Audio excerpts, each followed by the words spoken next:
ఉంటుందండి. మా నాన్న మా అమ్మ చాలా ప్రేమగా ఉండేవాళ్ళు. మరి అంత గొడవ వచ్చిందనుకోండి, ఇక అంతే మా అమ్మని బాగా కొట్టేసేవాడు మా నాన్న. మా అమ్మ మౌనంగా దెబ్బలు తినేది. ఉదయాన్నే లేచిన తర్వాత స్టార్ట్ చేసేది చూడండి వందే భారతే. ఇక మా నాన్న మూల మీద కూర్చొని ఊరుకోమై పిల్లల ముందు ఎందుమై ఎట్లా పడితే మాట్లాడుతాడు, ఊరుకోమై పిల్లలు ఉంటారు, నీకు ఇప్పుడు గుర్తుకొచ్చారయ్యా పిల్లలు అని మా అమ్మ స్టార్ట్ చేస్తే తిడతా ఉంటే మా రాత్రంతా మా నాన్న గోలా, పగలేమో మా అమ్మ గోలా. అయినా వాళ్ళిద్దరికి ఎంత ప్రేమ అంటే అంత ప్రేమ అండి.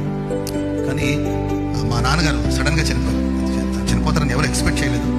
ఒకరోజు అదే ఏదో పోరాటాలు గొడవ లేదు, చిన్న చిన్న గొడవలు పడుతుండగా మా అమ్మ వారికి పక్కకు వచ్చి వేరే రూమ్ లో ఉంది. రాత్రి మా నాన్న పడుకొని ఉన్నారు. నిద్రలో నేను ప్రాణం పోయింది. మార్నింగ్ వెళ్ళి నిద్ర లేకపోతే మా నాన్న లేవు.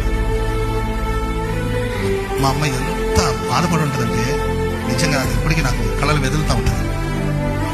మేమందరం నిద్రపోయాడు, మా అమ్మ మాత్రం లేచి ఒక్కతే కూర్చొని ఏడుస్తూ ఉండేది.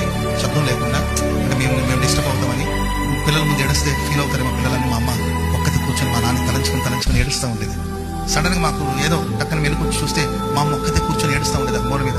అప్పుడు నేను మా తమ్ముడు అందరూ వెళ్ళి మా అమ్మ దగ్గర కూర్చొని ఆమెకి అయ్యి చెప్పి జోకులు వేసి ఏంటంటే వాళ్ళ మీద వీళ్ళ మీద స్వెటర్లు వేసి నవ్వించి చివరికి నవ్వేదాకా కూర్చొని అంతకు మళ్ళీ మా అమ్మని పడుకోబెట్టి ఆమె నిద్రపోయిన తర్వాత మేము నిద్రపోయి అట్లా రోజు 2 రోజులు కాదండి, నెలలు తలంచి తన భర్తతో తనకున్న సహవాసం, ఆయన ప్రేమించిన విధానం, ఈమె ప్రేమించిన విధానాన్ని తలంచి మా అమ్మ దుఃఖపడతా ఉండేది. దుఃఖం మనిషికి దుఃఖం, వేదన.